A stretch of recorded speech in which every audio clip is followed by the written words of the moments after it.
ভোদা কালকে রাত্রেবেলায় তো পল্টুকে সেটা ভাঙা গরম মেরে বলে আসলাম তো সকাল হলে টাকা দিয়ে যাবো, কিন্তু বাড়া বাপ তো টাকাই দিল না। এবার কি করা যায়? কিছু তো একটা ব্যবস্থা করতেই হবে, না হলে আমার মান সম্মান পুরো গাড়ির ভিতর ঢুকে যাবে রে। আরে ফুটো, তুই এখানে কি করছিস? চুদির ভাই, তুই কি কানা চুদা নাকি? দেখতে পাচ্ছিস না নাকি যে বসে আছি? আরে ওটাই তো বলছি, তুই এখানে বসে আছিস কেন?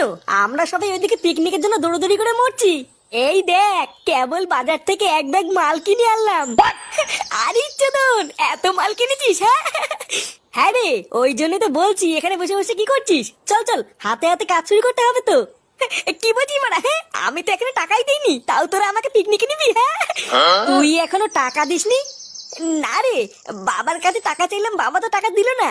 ওরে গুদির ভাই, তুই এখনো টাকা দিসনি, তাহলে কি পিকনিকটা মারিয়ে খাবি নাকি?